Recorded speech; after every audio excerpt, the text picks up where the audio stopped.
Il y a quelque chose qui fait vraiment jaser à Milan en ce moment. Beaucoup d'Olympiens en parlent, mais surtout les Olympiennes. It's absolutely insane that we're in 2026 and because I'm a woman, I will not be able to fulfill my dreams of being an Olympian. Là, vous l'avez sûrement entendu, le comité olympique qui se vante pas mal beaucoup d'avoir les Jeux d'hiver les plus paritaires de l'histoire avec 47% d'athlètes féminines. Mais il y a encore un sport où les femmes ne peuvent pas compétitionner. Et la fille que vous avez entendue au début, elle s'appelle Annika Malasinki. C'est une athlète de combiné nordique. Et elle a pratiqué son sport toute sa vie en compagnie de son frère qui pratique aussi ce sport-là. Son frère peut aller aux Jeux olympiques, il y est en ce moment, pas elle.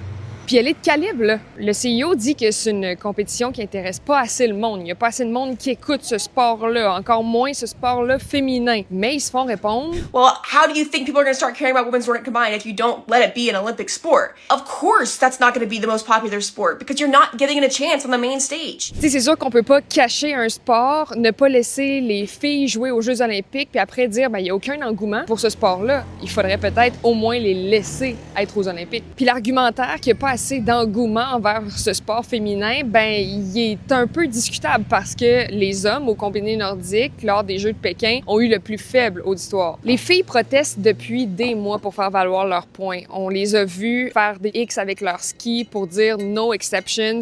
On les a vues en se dessinant une moustache aussi pour dire, ben, crime, peut-être que ça fonctionnerait si on était des hommes, parce que ça fait plus de 100 ans que le sport est au JO puis que les femmes sont exclues.